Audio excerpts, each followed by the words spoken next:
آج بھی آپ اس کو ساتھ لے کر یہاں بٹھا دیتے ہیں۔ تو اس پر بڑا کہا بھی ہوا، اور انہوں نے کہا کہ نہیں، وہ تو میرے بڑے ہیں۔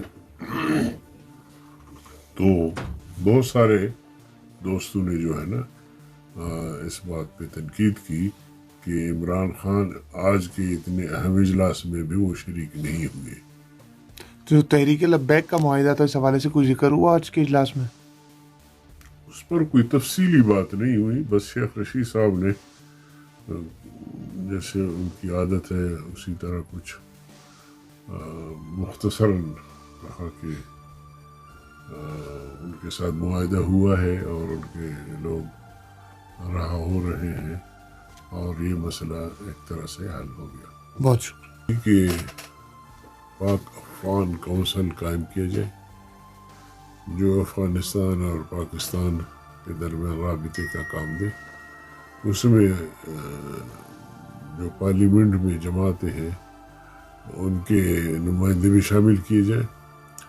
اس کے علاوہ میں نے کہا کہ جتنا جلد ہو سکتا ہے پاکستان افغانستان کو تسلیم کرے، اور اسی طرح جو تحریک طالبان پاکستان ہے ان کے ساتھ بھی مذاکرات کیے جائیں، اور بلوچستان کے جو مزاحمت کار ہیں ان کے ساتھ بھی مذاکرات کیے جائیں، جس طرح تحریک لبے والوں کے ساتھ مذاکرات کیے گئے اور ان پر کالعدم کا جو لیبل لگایا گیا تھا وہ بھی ختم کیا گیا۔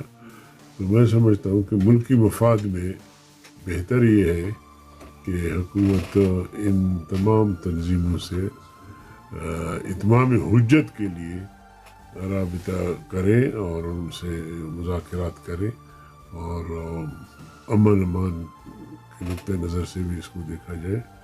اس کے ساتھ ساتھ میں نے کہا کہ تحریک طالبان سے جو وابستہ لوگ ہیں ان کو اداروں میں بھی کفایا جا سکتا ہے، کو ملازمتیں دی جائے، اور ان کے فیملیز جو متاثر ہیں ان کے ساتھ امداد کی جائے۔ تو اس طرح کے تجاویز ہم نے اس اجلاس میں پیش کیے۔ اچھا ادری صاحب، وزیر اعظم عمران خان آج کے اس اہم ترین اجلاس میں پہلے کی طرح اس بار بھی نہیں آئے، جبکہ اور حکومت کے حوالے سے آپ کی کیا رائے ہے کہ حکومت کتنی سنجیدہ نظر آئی ہے آج؟ حکومت تو ہمیشہ غیر سنجیدہ رہی ہے اور آج بھی غیر سنجیدہ تھی۔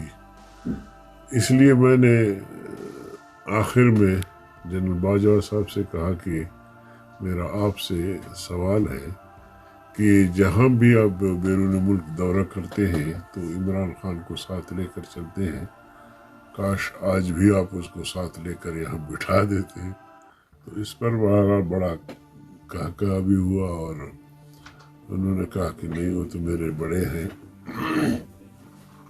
تو بہت سارے دوستوں نے جو ہے نا اس بات پہ تنقید کی کہ عمران خان آج کے اتنے اہم اجلاس میں بھی وہ شریک نہیں ہوئے۔